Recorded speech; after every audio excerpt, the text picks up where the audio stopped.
Lara Setiadharma adalah perwujudan dari kelembutan dan ketulusan.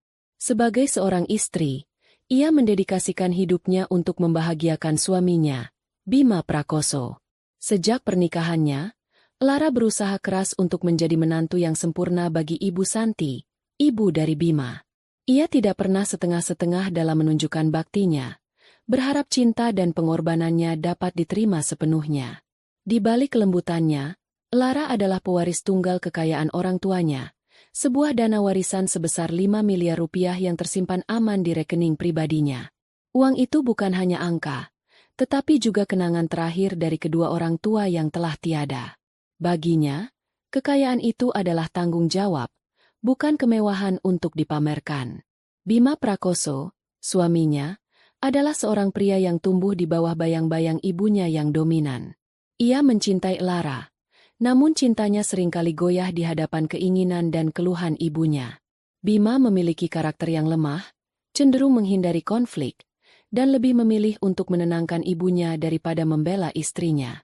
Ketergantungannya pada validasi Ibu Santi membuatnya menjadi pion yang mudah digerakkan dalam permainan apapun yang dirancang oleh ibunya. Ibu Santi adalah antitesis dari Lara. Hidupnya dihabiskan dalam kekurangan dan rasa iri terhadap kemewahan yang tidak pernah ia miliki. Baginya, uang adalah segalanya. Jawaban atas semua masalah dan sumber dari segala kebahagiaan. Pernikahan putranya dengan Lara yang kaya raya ia pandang bukan sebagai penyatuan dua hati, melainkan sebagai tiket emas menuju kehidupan yang ia impikan. Di balik senyum manis dan perhatian yang ia tunjukkan pada Lara, terdapat jurang keserakahan yang dalam dan pikiran licik yang terus berputar, mencari cara untuk merebut harta warisan menantunya. Ketiga insan ini hidup dalam satu atap, menciptakan sebuah panggung di mana cinta, keserakahan, dan pengkhianatan akan segera dipentaskan secara tragis. Pagi itu dimulai seperti pagi-pagi lainnya di kediaman Prakoso, sebuah surga kecil yang dibangun Lara dengan cinta. Aroma kopi segar dan roti panggang menguar dari dapur, tempat Lara dengan cekatan menyiapkan sarapan. Ia bergerak dengan keanggunan yang tenang. Senyum tipis tak pernah lepas dari bibirnya saat membayangkan wajah Bima yang akan menyantap hidangannya. Baginya, kebahagiaan terletak pada hal-hal sederhana seperti ini, mengurus suami, menjaga rumah tetap hangat, dan merasa menjadi bagian dari sebuah keluarga. Ketika Bima turun dari lantai atas, sudah rapi dengan kemeja kerjanya, Lara menyambutnya dengan secangkir kopi. "Pagi, sayang," sapa Bima, mengecup kening Lara sekilas sebelum duduk di meja makan. "Wah, kelihatannya enak sekali." "Tentu saja. Aku coba resep roti baru hari ini," jawab Lara, meletakkan sepiring roti panggang dengan selai srikaya buatan sendiri di hadapan Bima. Suasana pagi yang damai itu sedikit terusik ketika Ibu Santi muncul dari kamarnya. Wanita parubaya itu mengenakan daster sederhana, namun matanya yang tajam langsung mengamati sekeliling. Ia tersenyum pada Lara, senyuman yang terasa terlalu manis, terlalu dipaksakan. "Pagi, Nak Lara." "Bima, rajin sekali menantuku ini," sapanya, lalu duduk di salah satu kursi. Matanya tertuju pada mesin pembuat kopi baru yang diletakkan Lara di sudut dapur. "Mesin baru, ya?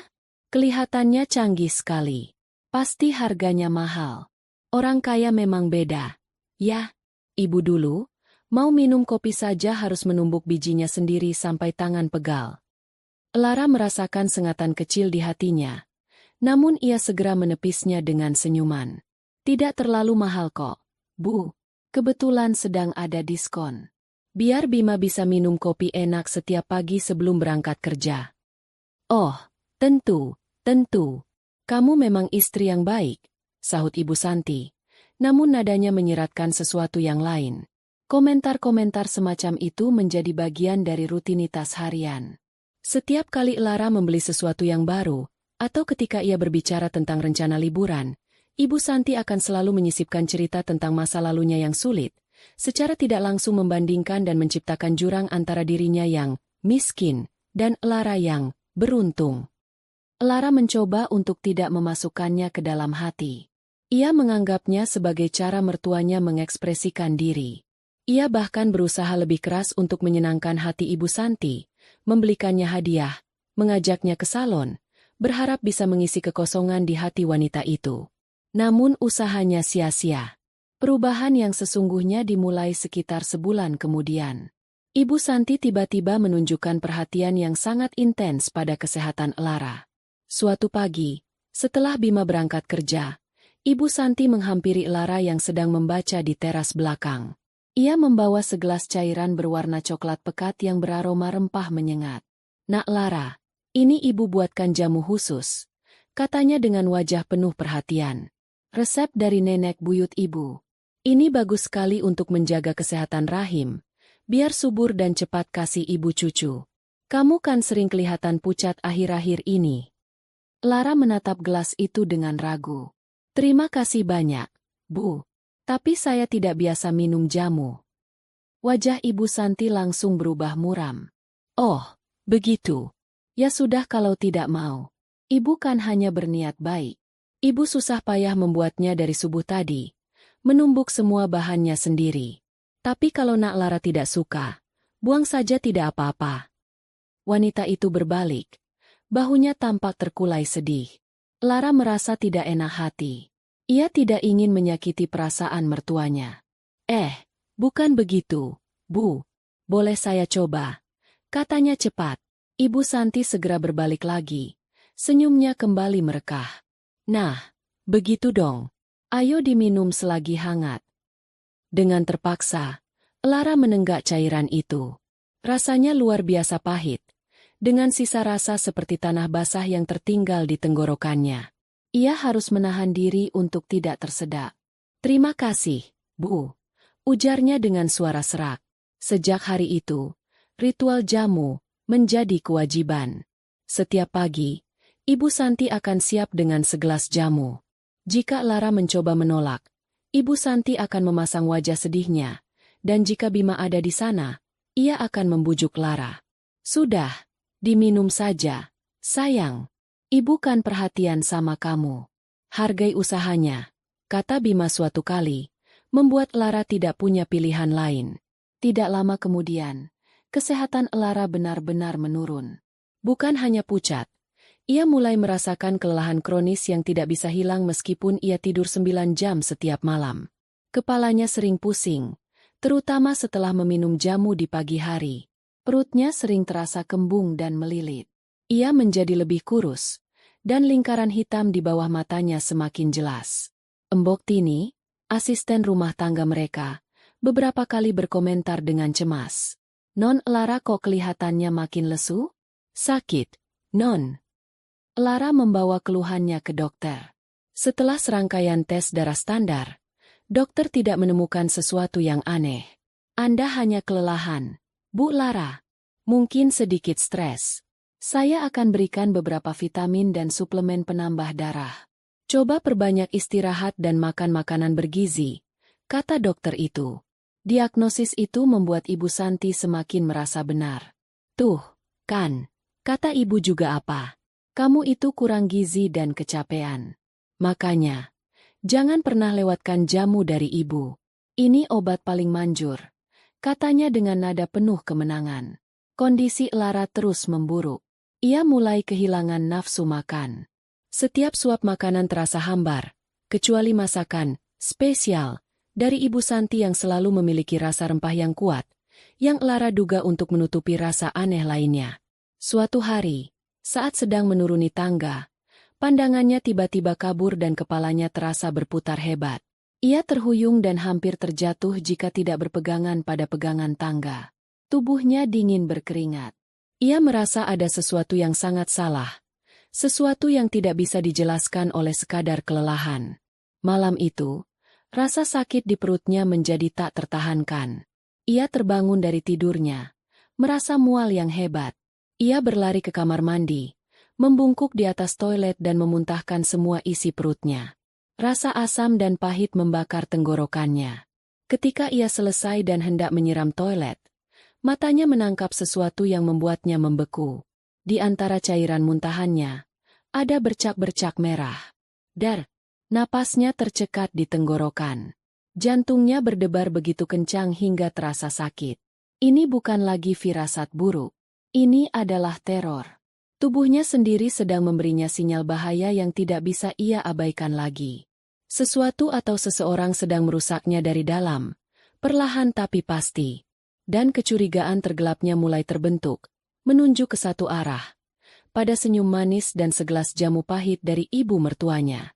Teror yang mencengkeram Lara malam itu berubah menjadi kewaspadaan yang dingin di pagi harinya. Ia tidak bisa lagi hidup dalam penyangkalan. Setiap perhatian dari Ibu Santi kini ia lihat sebagai ancaman terselubung. Setiap gelas jamu atau piring makanan, spesial, tampak seperti vonis mati yang disajikan dengan indah.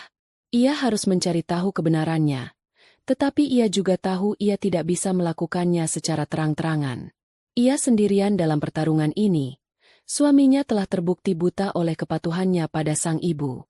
Ia harus bergerak dalam senyap. Kesempatan itu datang dari Embok Tini, wanita sederhana yang telah mengabdi pada keluarganya dengan kesetiaan yang tak tergoyahkan. Beberapa hari setelah insiden di kamar mandi, Embok Tini sedang membersihkan kamar Ibu Santi saat wanita itu sedang pergi ke arisan. Saat merapikan meja rias, ia tanpa sengaja menjatuhkan tas tangan Ibu Santi yang diletakkan di pinggir kursi. Isinya tumpah ke lantai. Di antara lipstik, dompet, dan sisir, ada sebuah bungkusan kecil dari kertas koran yang terlipat dengan tidak biasa.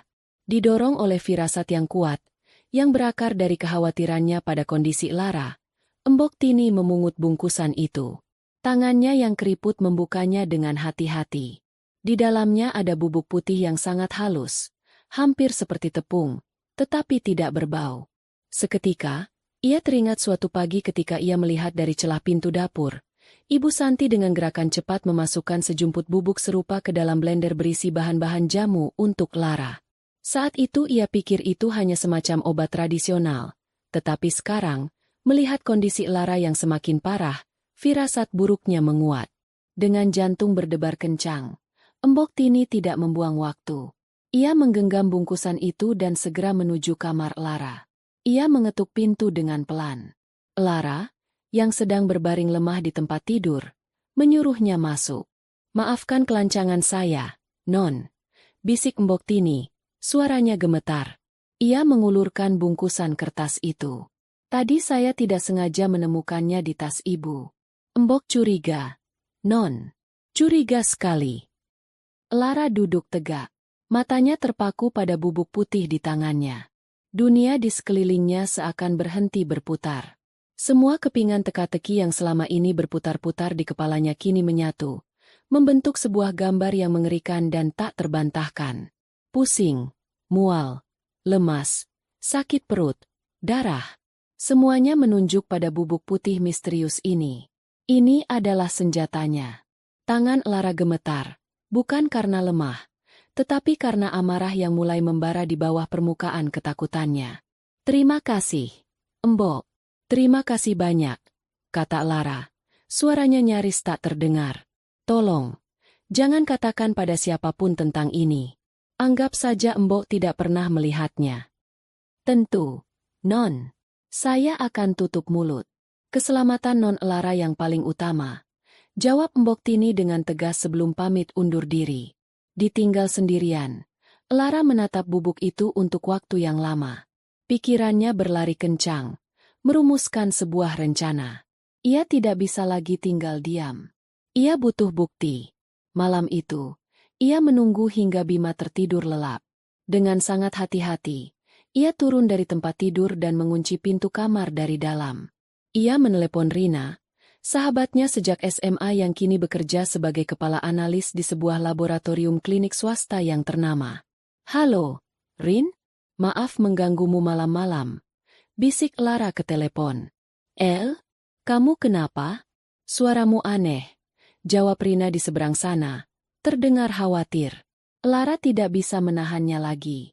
Dengan suara terputus-putus karena isak tangis yang coba ia redam, ia menceritakan semuanya. Tentang kesehatannya yang menurun, tentang jamu dari mertuanya, dan tentang bubuk putih yang baru saja ia temukan. Rina mendengarkan dengan saksama. Keheningan di ujung telepon menandakan keterkejutannya yang luar biasa. Ini gila. Ini sangat berbahaya," kata Rina akhirnya. Suaranya tegang. Kamu harus keluar dari rumah itu. Aku tidak bisa, Rin. Aku butuh bukti kuat.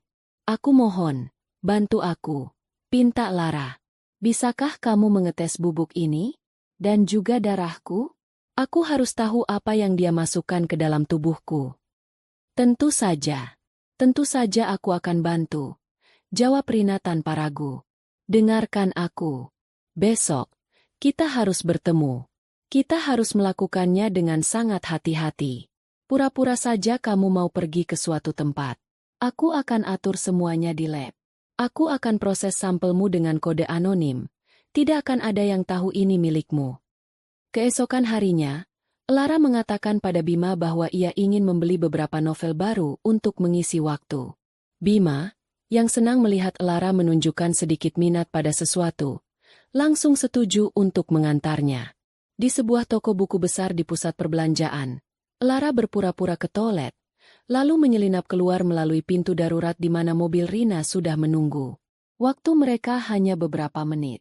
Ini bubuknya, kata Lara sambil menyerahkan bungkusan itu. Ia juga memberikan sebuah botol film kecil.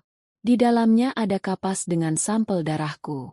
Aku mengambilnya subuh tadi pakai alat tes gula darah peninggalan ayah. Apakah ini cukup? Ini lebih dari cukup, kata Rina, menyimpan kedua benda itu dengan hati-hati.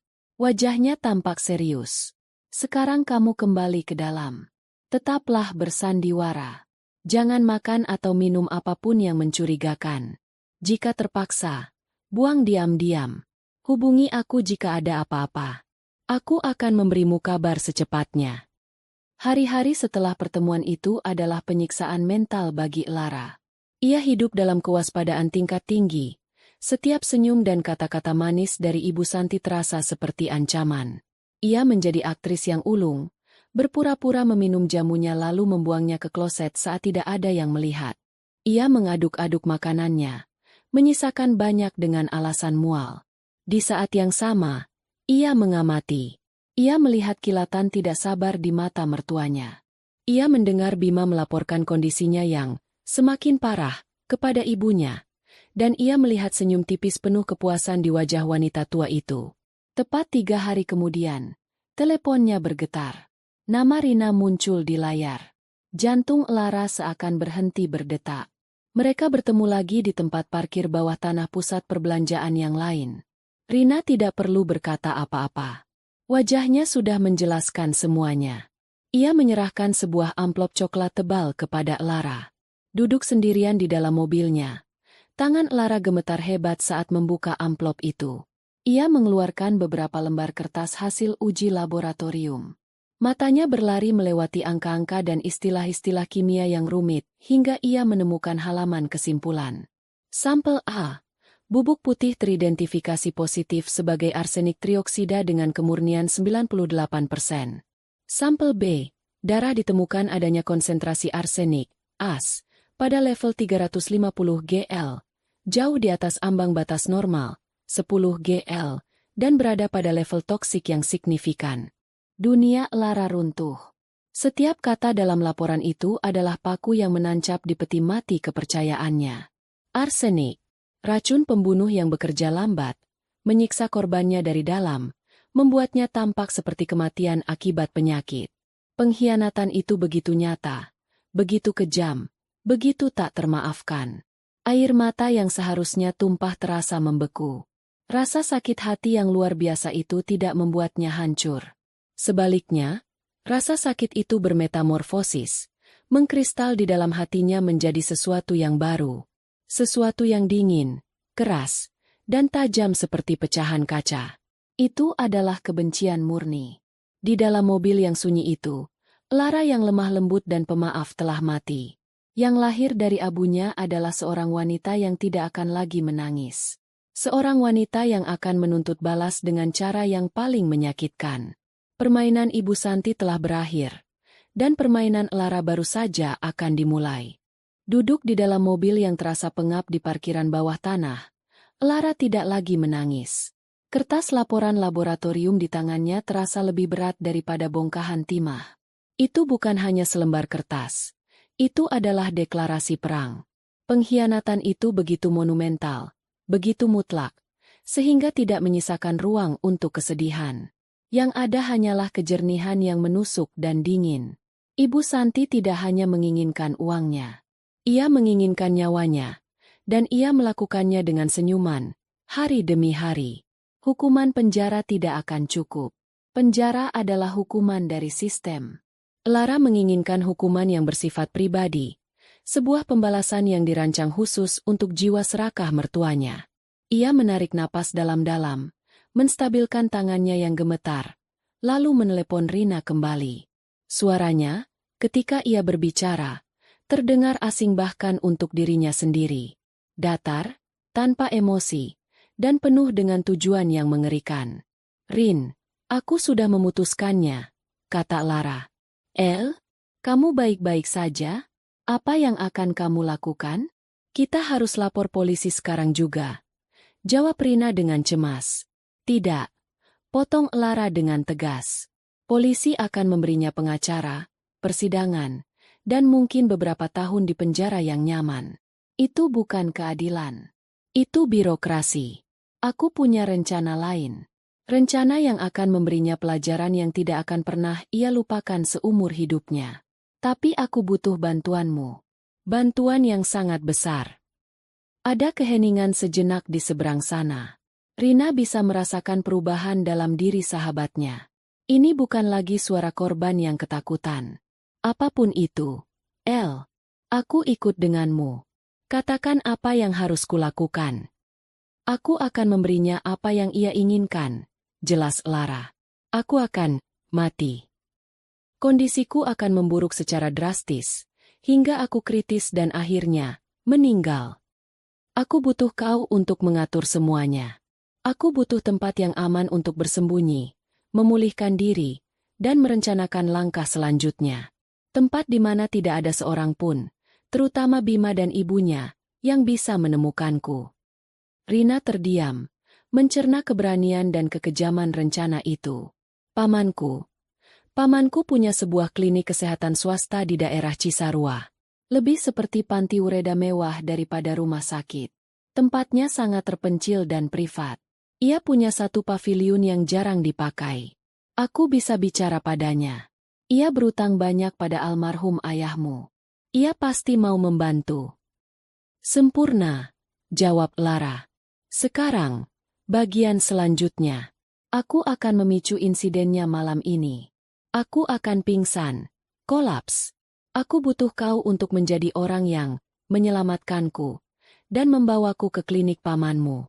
Kau harus meyakinkan Bima dan Ibu Santi bahwa itu adalah pilihan terbaik." Malam itu, Lara menjalankan rencananya. Setelah makan malam, di mana ia hanya mengaduk-aduk supnya, ia berjalan menuju ruang keluarga. Di hadapan Bima dan Ibu Santi yang sedang menonton televisi, ia berhenti, memegangi dadanya, dan mengeluarkan erangan pelan.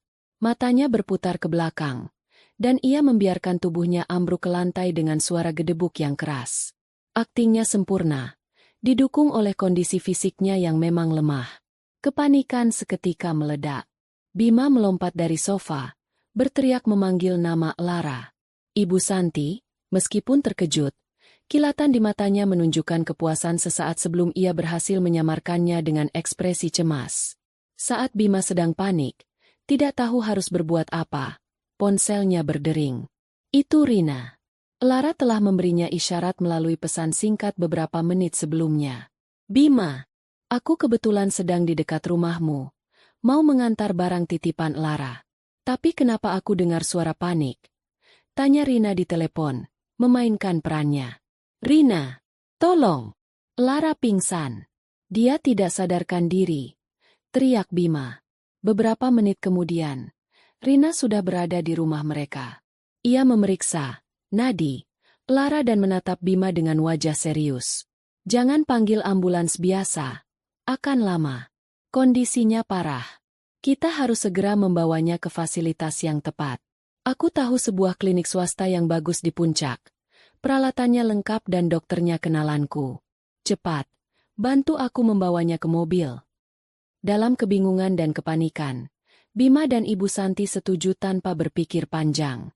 Mereka memapah Lara ke mobil Rina. Sepanjang perjalanan, Lara tetap pingsan. Namun di balik kelopak matanya yang tertutup, pikirannya bekerja. Di klinik Paman Rina, Dr. Adi Wijaya, seorang pria tua yang berwibawa, sudah menunggu. Lara segera dibawa ke sebuah paviliun pribadi yang terisolasi. Dr. Adi kemudian menemui Bima dan Ibu Santi dengan raut wajah yang muram. Kondisinya sangat buruk. Ada indikasi keracunan zat kimia berat yang telah terakumulasi dalam waktu lama. Kami harus melakukan perawatan isolatif dan detoksifikasi intensif. Untuk sementara, tidak ada yang boleh menjenguk demi sterilitas ruangan. Jelas Dr. Adi dengan otoritas seorang profesional. Di balik pintu yang terkunci itu, neraka dan kelahiran kembali Lara dimulai. Proses detoksifikasi dari racun arsenik adalah sebuah penyiksaan. Selama berhari-hari, ia terbaring di tempat tidur. Tubuhnya berjuang mengeluarkan racun yang telah menggerogotinya. Ia muntah tanpa henti. Tubuhnya gemetar karena demam tinggi, dan setiap sendi di tubuhnya terasa seperti ditusuk jarum. Rasa sakitnya luar biasa, tetapi Lara tidak mengeluh. Setiap kejang rasa sakit ia terima sebagai pengingat akan hutang yang harus ditagih. Setiap tetes keringat dingin adalah bahan bakar untuk api dendamnya.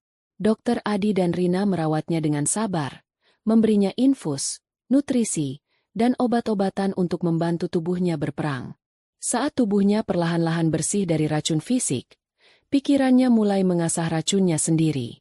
Dengan laptop yang diberikan Rina, ia menghabiskan waktu berjam-jam untuk merencanakan pembalasannya hingga ke detail terkecil. Ia tidak hanya ingin Ibu Santi kehilangan uang, ia ingin menghancurkan harga dirinya, reputasinya, dan kewarasannya. Ia mempelajari semua tentang villa tua peninggalan kakeknya di puncak, lokasi yang ia pilih sebagai panggung akhir. Ia mengatur transfer dana secara bertahap ke rekening-rekening baru yang aman, mempersiapkan logistik untuk malam penghakiman nanti. Setelah fase terburuk dari detoksifikasi lewat, Lara memulai transformasi fisiknya. Awalnya, ia hanya bisa melakukan peregangan ringan di tempat tidur. Kemudian, ia mulai berjalan mondar-mandir di kamarnya, membangun kembali kekuatannya selangkah demi selangkah. Rina membawakannya matras yoga dan beberapa beban ringan. Setiap pagi, saat matahari terbit, Lara sudah memulai latihannya. Gerakan yoga membantunya menemukan kembali keseimbangan, sementara latihan beban menempa kembali otot-ototnya yang sempat layu. Proses itu mengubahnya. Lemak di tubuhnya menyusut, digantikan oleh otot yang padat dan ramping. Wajahnya yang dulu pucat dan cekung kini menjadi tirus dengan garis rahang yang tegas. Namun, perubahan terbesar ada di matanya. Kelembutan dan kepolosan telah lenyap selamanya, digantikan oleh kilatan yang dingin dan fokus, seperti mata seekor predator yang sedang mengintai mangsanya. Suatu sore, ia berdiri di depan cermin besar di kamarnya. Ia menatap pantulan wanita di hadapannya. Rambutnya panjang tergerai, tubuhnya tegap, dan matanya memancarkan kekuatan yang mengintimidasi. Ia tidak lagi mengenali dirinya yang dulu. Dan ia tidak menyesalinya. Lara yang lama telah mati di tangan Ibu Santi. Wanita yang berdiri di depan cermin ini adalah ciptaannya sendiri, lahir dari api pengkhianatan, dan siap untuk melakukan pembakaran. 2 bulan telah berlalu sejak Lara dirawat di klinik terpencil itu. Tubuhnya telah pulih sepenuhnya, bahkan lebih kuat dari sebelumnya. Pikirannya setajam silet, dan rencana balas dendamnya telah tersusun rapi bagaikan sebuah naskah drama yang sempurna. Kini saatnya untuk melempar umpan pertama, sebuah umpan berlapis emas yang dirancang untuk membutakan keserakahan Ibu Santi dan Bima. Langkah pertama adalah menghubungi Pak Hartono, pengacara tua yang telah mengabdi pada keluarga Setyadharma selama puluhan tahun. Pak Hartono adalah pria yang menjunjung tinggi integritas dan loyalitas. Lara tahu, ia bisa mempercayai pria ini dengan nyawanya. Melalui Rina, Lara mengatur sebuah pertemuan rahasia di sebuah kantor kecil yang disewa khusus untuk tujuan itu. Ketika Pak Hartono tiba, ia tampak sangat prihatin melihat Lara, yang sebelumnya ia dengar sedang sakit parah. "Nak Lara, apa yang sebenarnya terjadi?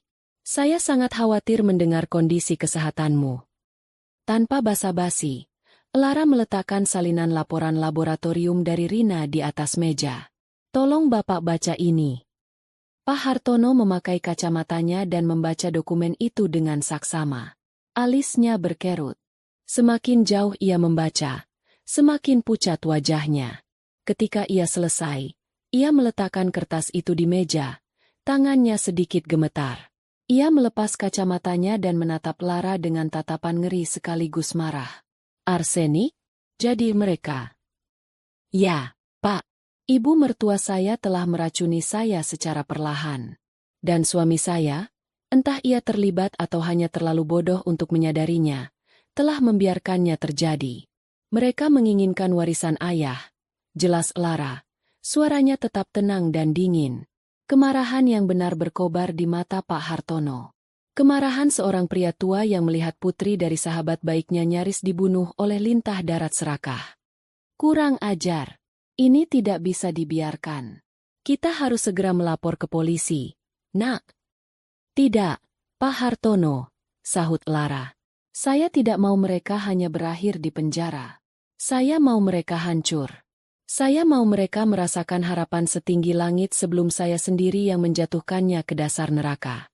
Dan untuk itu, saya butuh bantuan Bapak. Lara kemudian menjelaskan rencananya secara detail.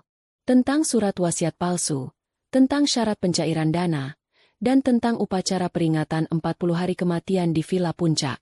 Pak Hartono mendengarkan dengan napas tertahan. Rencana itu kejam, penuh perhitungan, dan sangat berbahaya. Namun, melihat sorot mata Lara yang penuh tekad baja, ia tahu tidak ada yang bisa menghentikannya. Ia teringat pada sahabatnya, ayah Lara, dan merasa ini adalah tugas terakhirnya untuk melindungi putri sahabatnya itu.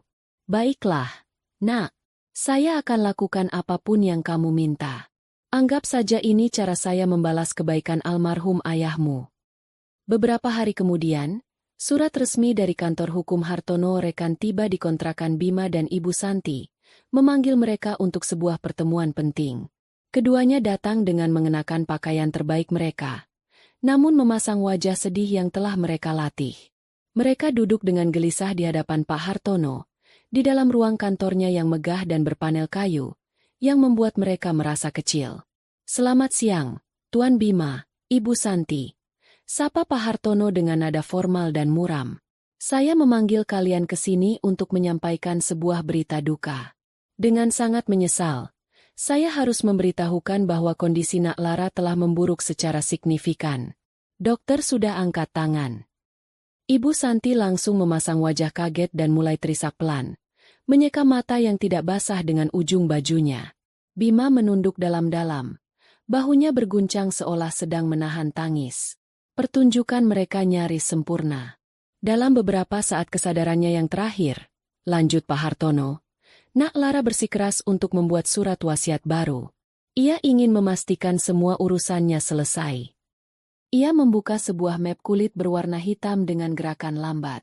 Dalam wasiat ini, dinyatakan bahwa seluruh aset dan kekayaan milik Lara Setiadharma, termasuk dana tunai sebesar 5 miliar rupiah, akan diwariskan sepenuhnya kepada suami sahnya, Tuan Bima Prakoso.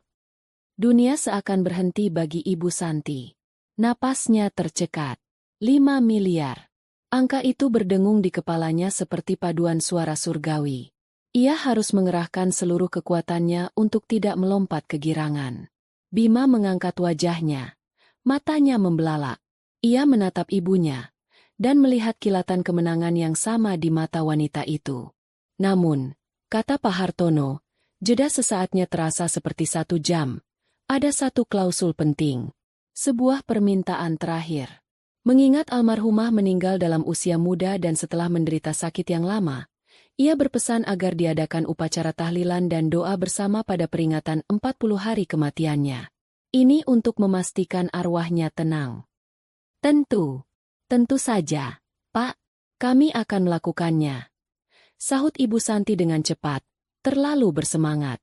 Bagus, kata Pak Hartono.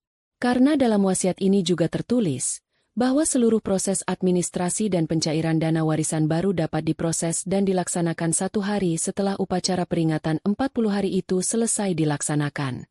Lokasinya pun sudah ditentukan oleh almarhumah, di vila keluarga peninggalan kakeknya di puncak.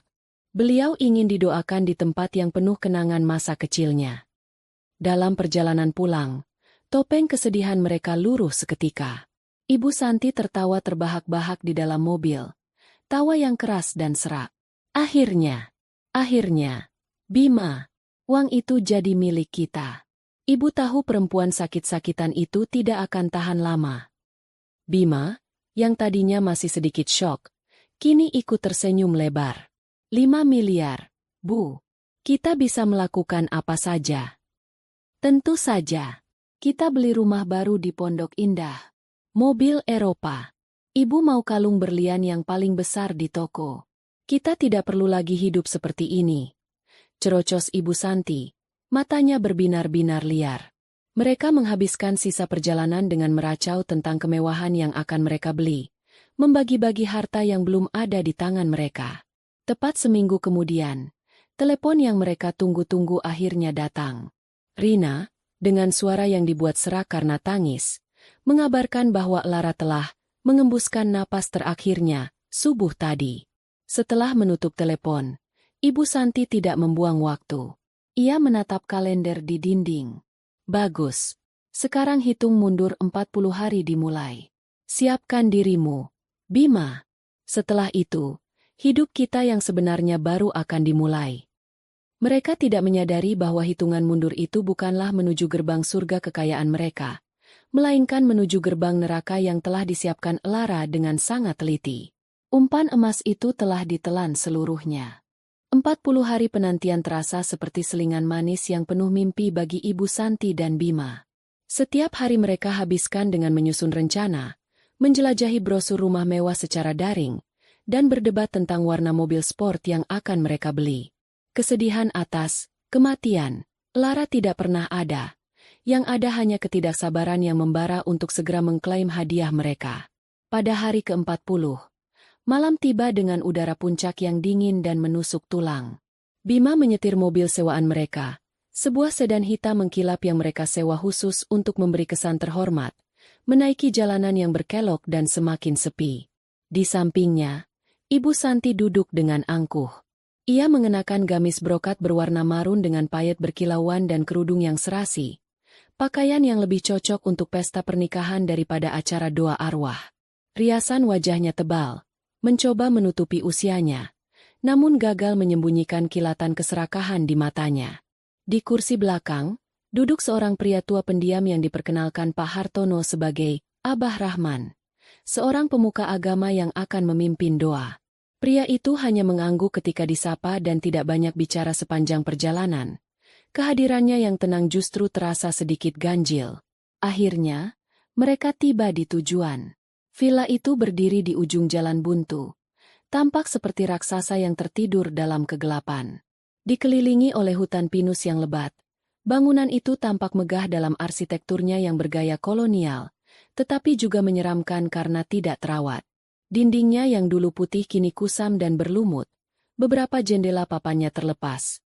Dan tamannya yang luas telah ditelan oleh ilalang setinggi pinggang. Hanya ada satu lampu redup yang menyala di teras depan, seolah mengundang mereka masuk ke dalam kegelapan. Tempat ini besar sekali, gumam Bima, sedikit gentar.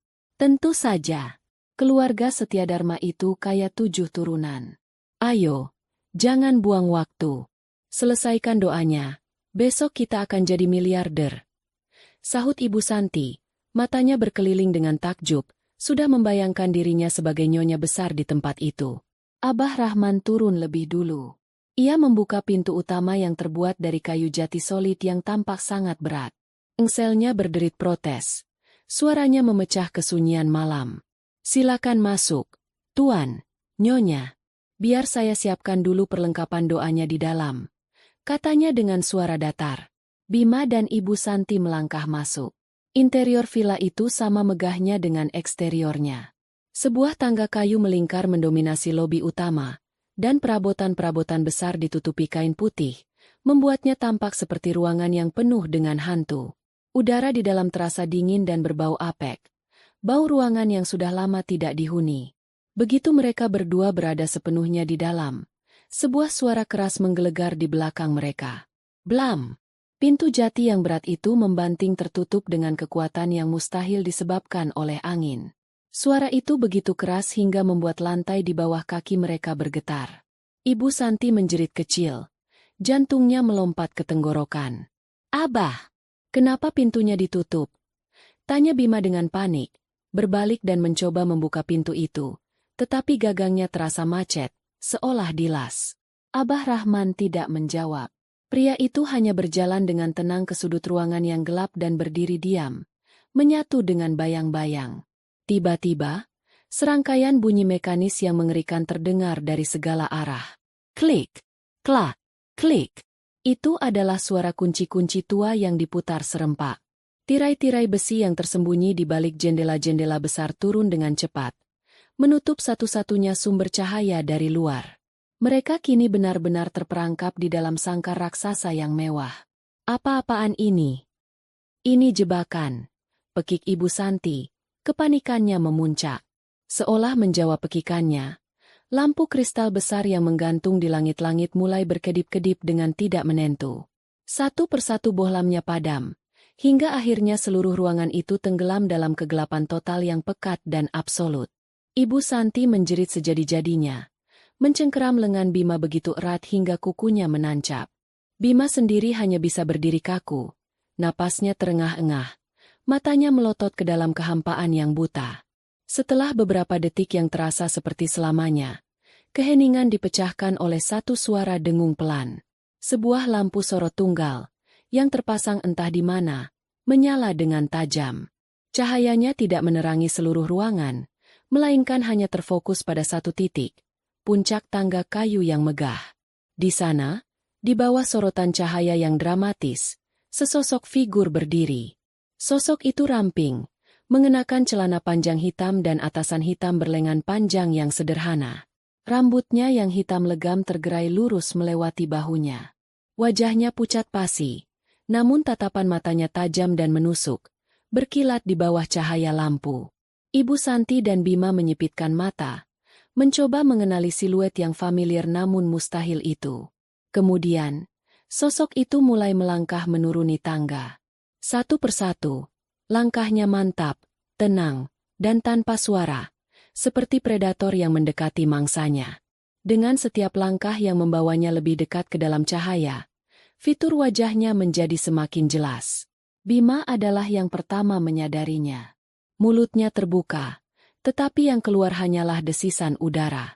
Lututnya lemas dan ia mungkin akan jatuh jika tidak sedang menopang ibunya. Wajah Ibu Santi berubah dari panik menjadi bingung, lalu menjadi pucat pasi seperti mayat. Matanya membelalak ngeri, bibirnya bergetar hebat. Ia mulai menggelengkan kepalanya pelan, seolah menolak kenyataan yang tersaji di depan matanya. Sosok itu telah sampai di anak tangga terakhir dan berhenti, kini sepenuhnya diterangi oleh cahaya. Ia sehat, ia kuat, dan ia menatap mereka dengan kebencian yang begitu murni dan dingin hingga bisa membekukan darah. Itu adalah Lara. "Selamat datang," kata Lara. Suaranya tenang, namun bergema di seluruh ruangan yang sunyi. Setiap suku katanya adalah lonceng kematian bagi harapan mereka. "Selamat datang di malam peringatan kematianku. Aku lihat kalian sudah siap untuk berdoa. Atau, kalian lebih siap untuk mengklaim warisanku." Keheningan yang mengikuti kata-kata Lara begitu berat, begitu padat, hingga terasa seperti dinding yang menghimpit Ibu Santi dan Bima. Mereka membeku di tempat. Dua patung manusia yang diukir dari rasa ngeri. Pikiran mereka yang serakah tidak mampu memproses pemandangan di hadapan mereka. Lara, yang seharusnya sudah menjadi tanah di liang lahat, kini berdiri di hadapan mereka, bukan sebagai arwah yang rapuh, melainkan sebagai manifestasi fisik dari pembalasan dendam. Tidak mungkin," bisik Ibu Santi. Kata-kata itu keluar dari bibirnya yang bergetar tanpa ia sadari. Kami melihatmu. Kau sudah mati?" potong Lara. Ia mengambil satu langkah maju, senyum tipis yang tidak memiliki kehangatan sedikit pun tersungging di bibirnya. "Oh, aku memang nyaris mati. Aku merasakan setiap tetes racunmu bekerja di dalam tubuhku. Aku merasakan bagaimana rasanya hidup direnggut perlahan-lahan. Aku harus berterima kasih padamu untuk pengalaman itu. Itu memberiku perspektif baru. Ia berjalan santai menuju sebuah meja konsol tua di dinding, tempat sebuah laptop tergeletak. Ia sama sekali tidak melihat ke arah Ibu Santi atau Bima, seolah kehadiran mereka tidak lebih penting dari debu di atas perabotan. Sikapnya yang tenang dan meremehkan ini justru 1000 kali lebih menakutkan daripada jika ia berteriak marah. Kalian tahu, selama aku sakit, aku punya banyak waktu untuk berpikir. Aku sering mendengar kalian berbisik-bisik di luar kamarku. Berpikir aku sudah terlalu lemah untuk mendengar. Kalian membicarakan uang, rumah baru, mobil mewah, semua hal indah yang akan kalian miliki setelah aku tiada. Kata Lara sambil membuka laptop itu. Aku bahkan sempat merekam salah satu percakapan favoritku. Mau dengar? Sebelum mereka bisa menjawab, Lara menekan sebuah tombol. Suara Ibu Santi yang cempreng dan penuh konspirasi tiba-tiba memenuhi ruangan, diperkuat oleh pengeras suara yang tersembunyi. Dosisnya harus pas. Jangan sampai terlalu cepat. Nanti orang curiga. Biar kelihatan seperti sakit biasa. Kalau dia sudah mati, semua hartanya jatuh ke tangan Bima. Artinya jatuh ke tangan kita. Sabar sedikit lagi. Sebentar lagi kita kaya raya. Mendengar suaranya sendiri yang begitu telanjang dan jahat, Ibu Santi menjerit. Itu bohong. Rekayasa. Fitnah. Teriaknya histeris, menyangkal bukti yang didengarnya dengan telinganya sendiri. Lara tidak bergeming. Fitnah? Tanyanya dengan nada ingin tahu yang dibuat-buat. Ia menekan tombol lain. Sebuah proyektor di langit-langit menyala, menembakkan gambar yang terang ke dinding di belakang mereka. Itu adalah salinan laporan laboratorium. Diperbesar hingga tulisan-tulisannya yang dingin dan klinis bisa terbaca dengan jelas. Lara mengarahkan laser pointer merah dari laptopnya, melingkari satu frasa. Arsenik trioksida, tingkat kemurnian 98%. Apakah data ilmiah juga fitnah, Ibu mertua? Tanya Lara. Atau mungkin hasil tes darahku yang menunjukkan level racun yang mematikan ini juga hasil rekayasa? Ibu Santi terdiam. Wajahnya kehabisan darah. Tidak ada lagi sangkalan yang tersisa. Ia tertangkap basah, telanjang di bawah cahaya kebenarannya yang mengerikan. Lara kemudian memutar tubuhnya, mengalihkan seluruh perhatiannya pada Bima. Pria itu gemetar tak terkendali. Keringat dingin membasahi pelipisnya. Matanya bergerak liar mencari jalan keluar yang tidak ada. Dan kau, Bima. Suara Lara tiba-tiba melunak. Perubahan nada yang drastis itu justru terasa lebih mengancam. Suamiku. Cinta dalam hidupku. Pelindungku. Apakah kau tahu? Jawab aku dengan jujur. Ini satu-satunya kesempatanmu untuk jujur. Aku, demi Tuhan. Aku tidak tahu itu racun. Ratap Bima. Air mata dan ingus mulai bercampur di wajahnya. Ibu bilang itu hanya jamu kesehatan. Aku tidak tahu. Tidak tahu, bentak Lara. Suaranya meledak seperti petir, membuat Bima terlonjak dan hampir jatuh. Kau tidak tahu kenapa istrimu yang sehat tiba-tiba layu seperti bunga sekarat? Kau tidak tahu kenapa aku kesakitan setiap hari setelah menelan jamu itu?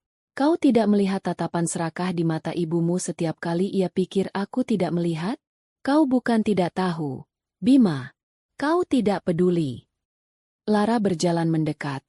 Kini berdiri tepat di depan Bima. Pria itu lebih tinggi darinya, tetapi saat itu, ia tampak seperti anak kecil yang ketakutan di hadapan Lara.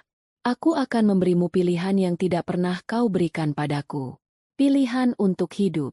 Sekarang, di sini, pilih pihakmu, ibumu, wanita yang meracuniku, atau dirimu sendiri. Akui semua perbuatannya, tanda tangani surat cerai ini, dan aku mungkin akan membiarkanmu berjalan keluar dari pintu itu. Ibu Santi menatap putranya dengan tatapan putus asa. Bima, anakku jangan tinggalkan ibu. Bima terisak. Ia terjepit di antara iblis yang ia kenal dan malaikat maut yang berdiri di hadapannya. Jiwanya yang lemah tidak sanggup menahan tekanan. Dalam sekejap, ia membuat pilihan yang akan menentukan nasibnya. Ini semua salah ibu. pekiknya sambil menunjuk Ibu Santi. Suaranya pecah karena tangis dan ketakutan. Ibu yang merencanakan semuanya. Ibu yang selalu menginginkan uang Lara. Ibu yang membuat racun itu. Aku hanya takut padanya. Aku tidak berani melawan. Pengkhianatan itu menghantam Ibu Santi seperti kereta barang. Putranya, darah dagingnya, satu-satunya alasan ia melakukan semua ini, baru saja melemparkannya ke serigala untuk menyelamatkan kulitnya sendiri. Lara tersenyum dingin. Keputusan yang tepat. Ia kembali ke meja dan mengambil sebuah map. Ia melemparkannya ke lantai di depan Bima. Di dalam situ ada surat gugatan cerai dan surat pengakuan lengkap. Tanda tangani semuanya.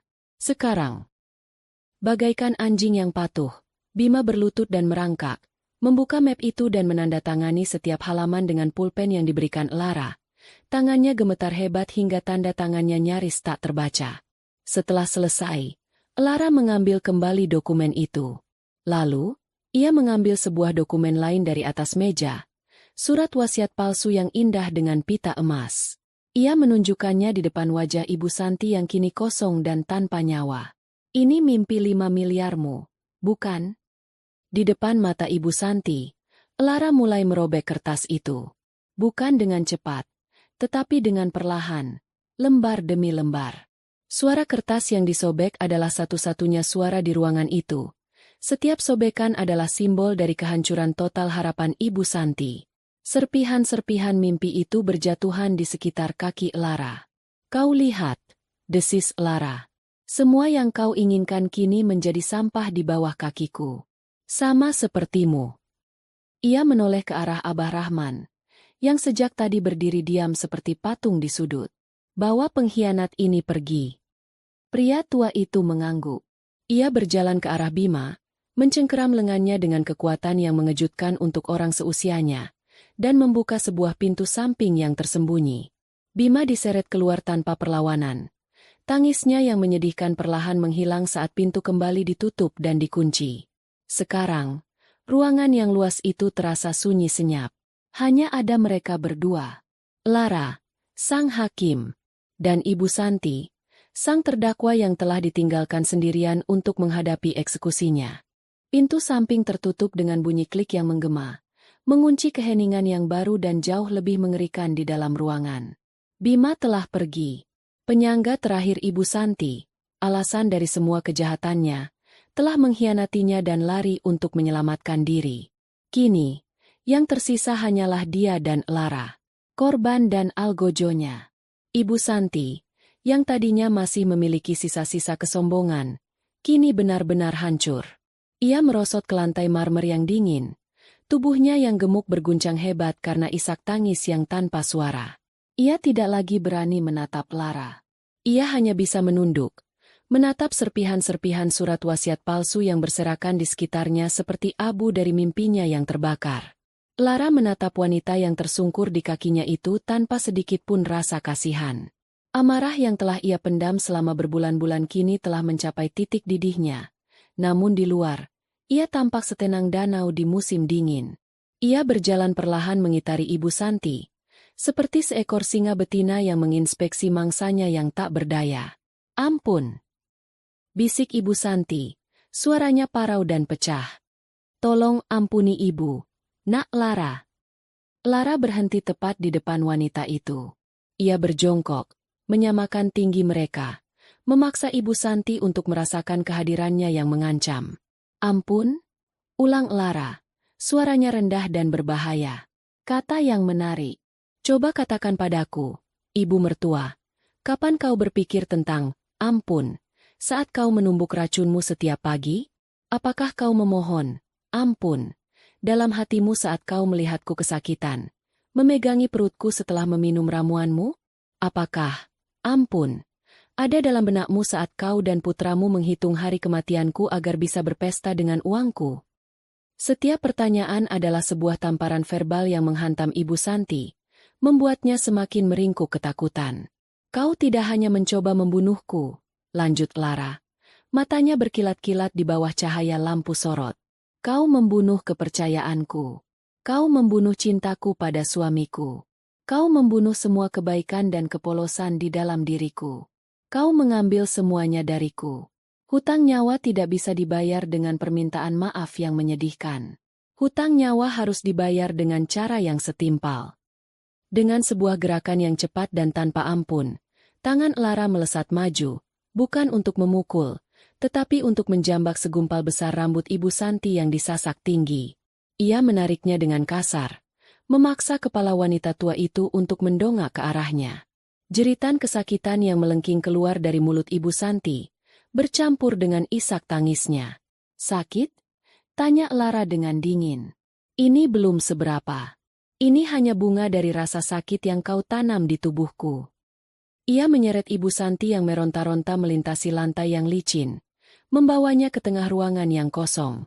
Ia melepaskan jambakannya dengan kasar, mendorong wanita itu hingga jatuh tersungkur. Pembalasan fisik yang telah direncanakan Lara kini dimulai. Ini bukan perkelahian. Ini adalah eksekusi yang terukur. Lara berdiri menjulang di atasnya. Ia mengangkat tangannya, dan sebuah tamparan keras mendarat di pipi Ibu Santi yang gembil. Bunyinya menggema di ruangan yang sunyi. Plak! Itu untuk gelas jamu pertama yang kau berikan padaku, seru Lara. Suaranya bergema dengan kekuatan yang mengejutkan. Pipi Ibu Santi langsung memerah dan terasa panas. Sebelum ia bisa memproses rasa sakitnya, tamparan kedua datang dari arah yang berlawanan, lebih keras dari yang pertama. Plak! Itu untuk semua senyum manismu yang penuh kebohongan. Ibu Santi mencoba melindungi wajahnya dengan tangannya yang gemetar, tetapi Lara menendang tangannya hingga menyingkir. Ia kemudian menendang tulang kering Ibu Santi, tidak cukup keras untuk mematahkannya, tetapi cukup untuk mengirimkan gelombang rasa sakit yang menyengat hingga ke otaknya. Wanita itu menjerit lagi. Kali ini suaranya lebih tinggi. Itu untuk setiap langkah yang aku ambil saat kepalaku pusing karena racunmu. Lara tidak memberinya jeda. Ia menarik kerah gamis brokatnya yang mahal. Kain itu sobek di tangannya. Ia memaksa Ibu Santi untuk berdiri dengan goyah, hanya untuk mendorongnya kembali ke lantai. Ia ingin wanita itu merasakan bagaimana rasanya menjadi mainan, menjadi objek yang tidak berdaya. Dan itu, kata Lara saat tubuh Ibu Santi menghantam lantai, untuk setiap kali aku merasa lemah dan tidak berdaya di tempat tidurku, sementara kau dan putramu merayakan penderitaanku. Ibu Santi kini benar-benar hancur. Ia tidak lagi meronta. Ia hanya bisa terbaring di lantai. Tubuhnya meringkuk seperti janin, mencoba melindungi dirinya dari serangan yang terus datang. Isak tangisnya kini berubah menjadi rengekan binatang yang kesakitan. Lara terus menghujaninya dengan tamparan dan dorongan. Setiap tindakannya diselingi oleh dosa yang telah dilakukan Ibu Santi. Itu adalah litani penyiksaan yang brutal dan pribadi.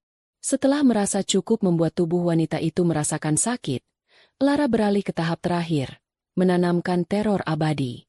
Ia mencengkeram kedua bahu Ibu Santi dan mengguncangnya dengan keras, memaksanya untuk menatapnya. Lihat aku, perintah Lara. Suaranya begitu keras dan penuh amarah hingga membuat dinding bergetar. Lihat baik-baik wajahku. Ini wajah wanita yang coba kau bunuh. Ini wajah pembalasanmu. Aku mau kau melihat wajah ini setiap kali kau menutup matamu untuk tidur. Aku mau wajah ini menghantui setiap mimpi burukmu sampai kau mati. Di bawah tatapan Lara yang dingin dan tanpa jiwa, kewarasan Ibu Santi akhirnya retak dan pecah. Matanya yang tadinya penuh ketakutan kini menjadi kosong. Tatapannya tidak lagi fokus. Sesuatu di dalam dirinya telah padam. Melihat kehancuran total di mata musuhnya, Lara merasakan gelombang kepuasan yang kelam. Ia mendorong Ibu Santi untuk terakhir kalinya. Wanita itu tergeletak lemas. Hanya suara napasnya yang terengah-engah dan isakan kecil yang terdengar. Lara berjongkok di sampingnya, mendekatkan bibirnya ke telinga wanita itu. Ini agar kau kapok, bisiknya. Setiap kata diucapkan dengan penekanan yang sedingin es. Rasa sakit ini akan menempel di tubuhmu selama sisa hidupmu. Dan setiap kali keserakahan muncul di hatimu, setiap kali kau berpikir tentang uang atau kekayaan, kau akan merasakan sakit ini lagi. Aku telah menanamkan ketakutan ini di dalam dagingmu. Kau tidak akan pernah bisa melupakannya. Dengan kata-kata kutukan itu, Lara bangkit. Ia meluruskan pakaiannya yang sedikit kusut. Wajahnya tenang seolah tidak terjadi apa-apa. Ia berbalik dan berjalan menuju pintu, meninggalkan Ibu Santi yang patah, hancur, dan babak belur di lantai marmer yang dingin, sendirian di dalam neraka pribadinya. Lara membuka pintu ruangan itu dengan tangan yang mantap. Di luar, di koridor yang remang-remang, Abah Rahman, sang penasihat spiritual, berdiri menunggu dengan tenang. Ia menatap Lara tanpa ekspresi, seolah apa yang baru saja terjadi di dalam ruangan itu adalah hal yang lumrah. Badai di dalam diri Lara telah reda, meninggalkan kekosongan yang luas dan dingin. Ia merasa hampa, tetapi juga ringan. Beban kebencian yang ia pikul selama berbulan-bulan telah ia muntahkan seluruhnya kepada sumbernya. "Tugasmu hampir selesai," kata Lara kepada pria tua itu. "Tunggu 15 menit. Lalu buka semua kunci dan pergi. Pastikan mereka bisa keluar dari tempat ini." Pria itu hanya mengangguk sekali.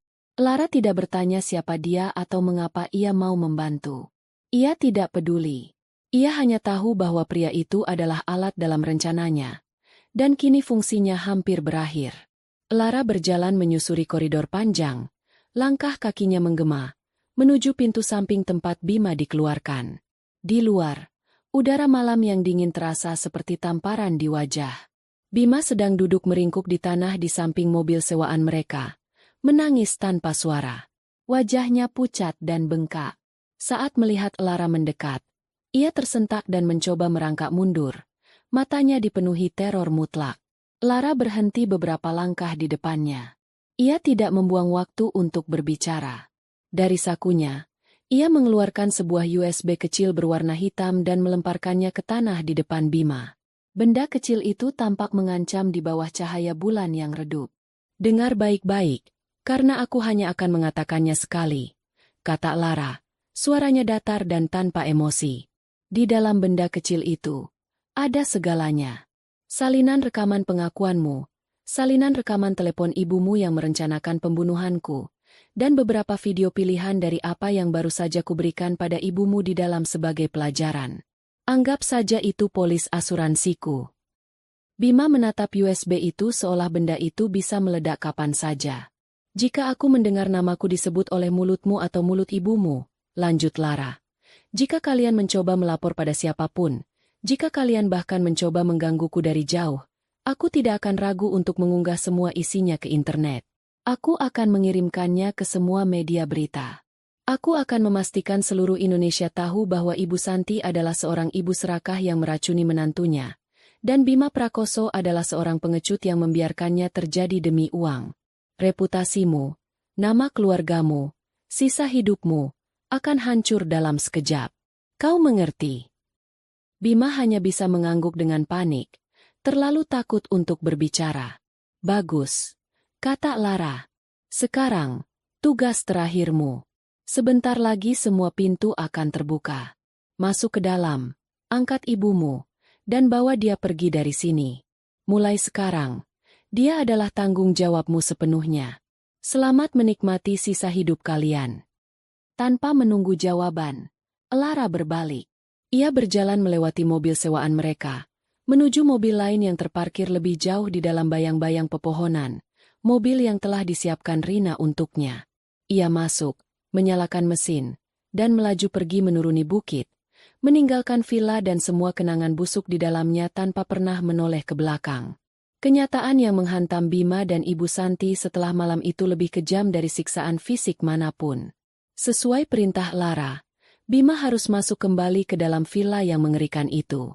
Ia menemukan ibunya dalam kondisi yang menyedihkan, terbaring di lantai, pakaiannya sobek dan kotor, wajahnya bengkak dan lebam, tetapi yang terburuk adalah matanya yang kosong.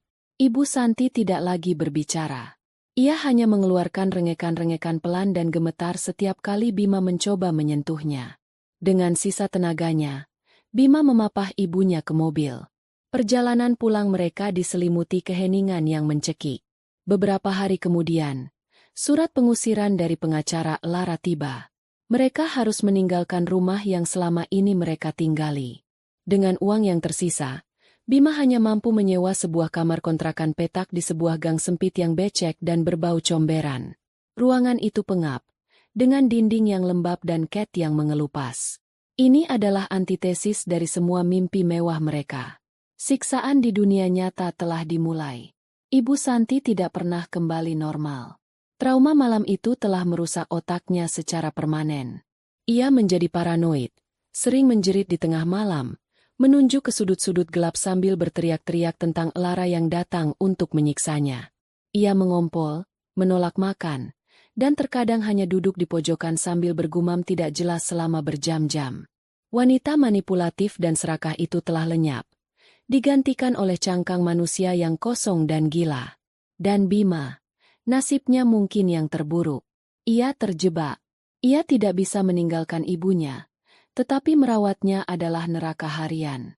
Ia harus membersihkan kotoran ibunya, menyuapinya seperti bayi, dan menahan malu saat tetangga mengintip dan berbisik-bisik tentang wanita gila dan putranya yang sial.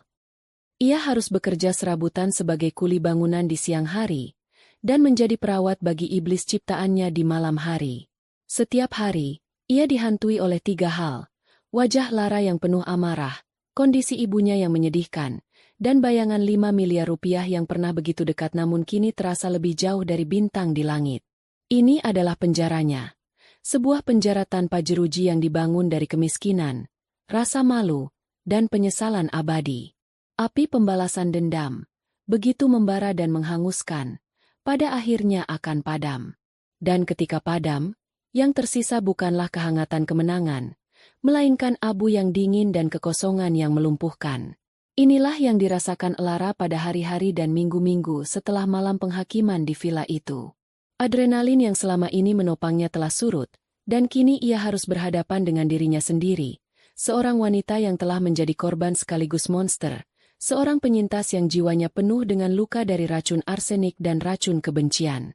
Langkah pertamanya adalah melakukan pembersihan total, sebuah upaya untuk menghapus setiap jejak fisik dari masa lalunya yang terkutuk. Ia menghubungi Pak Hartono dan memberinya instruksi yang jelas. Jual semuanya. Rumah tempat ia membangun mimpi bersama Bima, beserta setiap perabotan di dalamnya, dijual tanpa ia lihat lagi. Villa di puncak, panggung berdarah dari pembalasannya, juga dilepas ke pasar properti. Ia tidak ingin menyimpan satupun pengingat dari kehidupan yang hampir merenggut nyawanya dan kewarasannya. Semua aset itu dengan cepat diubah menjadi uang tunai, menambah pundi-pundi kekayaannya yang kini terasa seperti beban. Dengan identitas baru yang bersih, ia pindah ke Jakarta. Ia membeli sebuah unit apartemen Gria Tawang di salah satu gedung pencakar langit paling prestisius di pusat kota. Apartemen itu luas, dengan jendela-jendela kaca dari lantai ke langit-langit yang menyajikan pemandangan kota yang tak berujung. Namun, ia mengisinya dengan perabotan yang sangat minimalis, didominasi warna putih, abu-abu, dan hitam. Tidak ada foto, tidak ada pernak-pernik pribadi, tidak ada kehangatan. Apartemen itu lebih mirip galeri seni modern yang steril daripada sebuah rumah. Lingkungannya yang baru adalah cerminan dari kondisi jiwanya. Terkendali, bersih, kuat di permukaan, tetapi kosong dan dingin di dalamnya. Untuk mengisi kekosongan yang menganga itu, Lara melemparkan dirinya ke dalam pekerjaan dengan intensitas yang fanatik. Ia tidak lagi ingin hanya mengelola warisan ayahnya. Ia ingin membangun sesuatu dari nol, sesuatu yang menjadi miliknya sendiri. Dengan sebagian modalnya, ia mendirikan sebuah perusahaan investasi yang berfokus pada pendanaan perusahaan rintisan di bidang teknologi. Ia bekerja tanpa lelah, dari fajar hingga larut malam. Pikirannya yang tajam, yang dulu ia gunakan untuk merancang balas dendam, kini ia terapkan untuk menganalisis pasar, menegosiasikan kesepakatan, dan membangun sebuah kerajaan bisnis. Ia menjadi sosok yang berbeda di dunia korporat. Dikenal sebagai Lara Setyadharma, seorang investor jenius yang dingin, tegas, dan tanpa kompromi. Ia dihormati sekaligus ditakuti. Jas dan blazernya yang mahal menjadi baju zirahnya, melindunginya dari dunia luar dan dari perasaannya sendiri. Kesuksesan datang dengan cepat. Portofolio perusahaannya berkembang pesat, dan namanya mulai dikenal di kalangan elit bisnis. Ia berhasil membangun tembok yang tinggi dan kokoh di sekelilingnya, sebuah benteng yang terbuat dari kekayaan dan kesibukan. Namun, tidak ada benteng yang cukup tinggi untuk menahan hantu dari masa lalu. Di malam hari, ketika keheningan apartemennya menjadi terlalu memekakan, retakan-retakan di baju zirahnya mulai terlihat. Ia menderita insomnia yang parah. Ketika ia akhirnya bisa tidur, mimpi buruk akan datang. Anehnya, ia tidak pernah bermimpi diracuni. Ia bermimpi menjadi peracun. Ia bermimpi tentang tangannya yang menghantam wajah Ibu Santi, tentang suara tulang yang berderak, tentang tatapan kosong di mata wanita tua itu. Ia akan terbangun dengan napas terengah-engah, jantung berdebar kencang, dan rasa jijik pada dirinya sendiri. Suatu hari, saat sedang makan siang sendirian di sebuah kafe, ia melihat seorang ibu tua dengan sabar menyuapi putranya yang dewasa, yang tampaknya memiliki keterbatasan fisik. Pemandangan itu, sebuah adegan kasih sayang tanpa syarat, memicu sesuatu di dalam dirinya. Sebuah kilasan ingatan tentang Bima dan Ibu Santi muncul, tetapi perasaan yang mengikutinya bukanlah kemarahan, melainkan kehampaan yang menyakitkan. Ia tiba-tiba merasa mual. Ia menyadari bahwa dengan menghancurkan musuh-musuhnya, ia juga telah menghancurkan sebagian dari dirinya. Racun kebencian, meskipun telah ia muntahkan, sisa-sisanya masih mengendap di dalam jiwanya. Lara sadar, ia tidak bisa hidup seperti ini selamanya. Menjadi mesin bisnis yang dingin bukanlah kehidupan. Ia harus membersihkan sisa racun terakhir ini. Ia mulai mengambil langkah-langkah kecil untuk menyembuhkan diri. Ia mengambil cuti panjang dari perusahaannya, sesuatu yang tidak pernah ia lakukan sebelumnya. Ia mulai bepergian, bukan ke kota-kota metropolitan yang glamor, tetapi ke tempat-tempat terpencil yang sunyi. Ia pergi ke Sumba, duduk berjam-jam menatap padang sabana yang luas. Ia menyelam di perairan Raja Ampat yang jernih, merasakan keheningan dunia bawah laut yang menenangkan. Di tengah keagungan alam yang hening, ia perlahan-lahan mulai berdamai dengan dirinya sendiri. Ia mengakui perbuatannya, menerima kegelapan yang sempat menguasainya, dan mulai belajar untuk memaafkan dirinya sendiri. Langkah terbesarnya adalah ketika ia secara anonim mendirikan sebuah yayasan. Yayasan itu bertujuan untuk memberikan bantuan hukum dan perlindungan bagi korban kekerasan dalam rumah tangga, serta beasiswa penuh bagi anak-anak dari keluarga yang hancur karena kejahatan domestik. Ia tidak pernah muncul di depan publik sebagai pendiri. Ia mengelolanya dari balik layar melalui Pak Hartono. Dengan mengubah sebagian besar kekayaannya menjadi alat untuk menolong orang lain yang mengalami penderitaan serupa, ia merasa sedang melakukan penebusan. Setiap kali ia membaca laporan tentang seorang wanita yang berhasil diselamatkan dari suaminya yang kejam, atau seorang anak yang bisa melanjutkan sekolah karena beasiswa dari yayasannya, ia merasa sepotong kecil dari jiwanya yang hilang telah kembali. Prosesnya lambat. Tetapi untuk pertama kalinya dalam waktu yang sangat lama, Lara mulai merasakan harapan. 5 tahun kemudian, Jakarta telah menjadi saksi bisu dari kebangkitan Lara Setia Dharma. Namanya tidak lagi hanya berbisik di kalangan elit, tetapi telah menjadi sorotan utama di majalah-majalah bisnis terkemuka. Perusahaan investasinya, Sadira Capital, telah menjadi salah satu pemain utama di Asia Tenggara, dikenal karena investasinya yang berani dan visinya yang futuristik. Lara, sang pendiri dan CEO, adalah ikon dari kekuatan dan keanggunan wanita modern. Wajahnya yang dulu seringkali tampak dingin dan menjaga jarak, kini lebih sering dihiasi senyum yang tulus dan percaya diri. Apartemennya tidak lagi terasa seperti galeri yang steril. Di dindingnya kini tergantung lukisan-lukisan abstrak berwarna cerah yang ia koleksi dari perjalanannya. Di sudut ruangan, sebuah rak buku besar penuh dengan novel, buku-buku filsafat, dan album foto. Foto-foto itu menampilkan wajahnya yang tertawa lepas bersama teman-teman barunya, tim kerjanya, dan anak-anak dari salah satu panti asuhan yang didukung oleh yayasannya.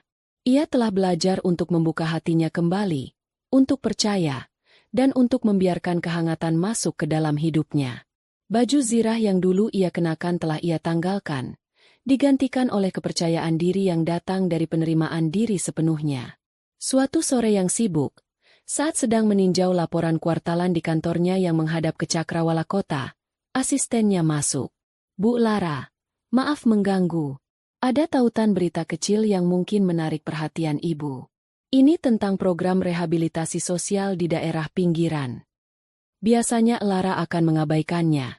Tetapi entah kenapa, kali ini ia membukanya. Itu adalah artikel dari sebuah portal berita lokal yang tidak terkenal, berjudul, Kisah Tragis Anak yang Merawat Ibu, Dinas Sosial Evakuasi Pasangan Ibu dan Anak dari Kontrakan Tak Layak Huni. Jantung Lara berhenti berdetak sesaat. Ia menggulir ke bawah dan melihat sebuah foto buram yang diambil dengan kamera ponsel. Foto itu menunjukkan seorang pria kurus dengan rambut acak-acakan dan tatapan kosong, sedang mencoba menenangkan seorang wanita tua yang duduk di lantai, bergumam tidak jelas. Pakaian mereka compang-camping. Meskipun kualitas fotonya buruk, Lara mengenali mereka. Bima dan Ibu Santi. Artikel itu menceritakan bagaimana para tetangga melaporkan keduanya, karena sering mendengar teriakan dan tangisan di malam hari. Bima, yang kesehatannya juga memburuk karena stres dan kekurangan gizi, ditemukan dalam kondisi depresi berat. Ibunya, Santi, didiagnosis menderita psikosis parah dan demensia, terus-menerus mengigau tentang disiksa dan diracuni. Mereka akan direhabilitasi di panti sosial yang berbeda. Lara menatap foto itu untuk waktu yang lama. Tidak ada rasa kemenangan di hatinya. Tidak ada kepuasan. Tidak ada pula rasa kasihan. Yang ia rasakan hanyalah sebuah jarak yang sangat jauh, seolah sedang melihat sebuah adegan dari film lama yang pernah ia tonton tetapi sudah lupa jalan ceritanya. Mereka bukan lagi musuhnya. Mereka hanyalah dua orang asing dengan nasib malang yang telah mereka tulis sendiri. Mereka tidak lagi memiliki kekuatan apapun atas dirinya. Dengan satu gerakan tenang, ia menutup jendela berita itu dan kembali ke laporan kuartalannya. Bab itu dalam hidupnya telah benar-benar berakhir. Malam itu, Lara tidak langsung pulang. Ia pergi ke sebuah jembatan penyeberangan orang yang sepi, menatap aliran mobil yang tak ada habisnya di bawah. Ia memikirkan perjalanannya. Dari seorang wanita naif yang dibutakan oleh cinta, menjadi korban yang sekarat di ambang kematian, lalu menjadi algojo berdarah dingin yang menuntut balas, kemudian menjadi pebisnis yang kosong, dan akhirnya, menjadi dirinya yang sekarang. Ia tidak menyesali malam di villa itu. Itu adalah tindakan brutal yang ia perlukan untuk bertahan hidup. Sebuah operasi radikal untuk mengangkat kanker yang menggerogoti hidupnya. Tanpa malam itu, ia mungkin tidak akan pernah menemukan kekuatan yang ia miliki sekarang. Saat fajar pertama mulai merekah di ufuk timur Jakarta yang kelabu, Lara tidak lagi berada di jembatan. Ia berdiri di balkon Gria Tawangnya yang luas, secangkir teh hangat di tangannya. Ia menyaksikan langit perlahan berubah warna, dari nila gelap menjadi ungu, lalu oranye, dan akhirnya keemasan. Kota di bawahnya mulai menggeliat, memulai hari yang baru. Ia menarik napas dalam-dalam, merasakan udara pagi yang segar memenuhi paru-parunya. Untuk pertama kalinya dalam bertahun-tahun, masa depan terbentang di hadapannya bukan sebagai sebuah tantangan yang harus ditaklukkan, tetapi sebagai sebuah kanvas kosong yang indah, siap untuk ia lukis dengan warna-warna baru. Kedamaian yang ia rasakan bukanlah kekosongan yang dingin, melainkan ketenangan yang utuh dan hangat. Ia telah menang. Bukan hanya menang melawan Ibu Santi dan Bima, tetapi ia telah menang melawan kebencian, melawan trauma, dan melawan kegelapan di dalam dirinya sendiri. Fajar itu adalah miliknya. Fajar milik sang pemenang.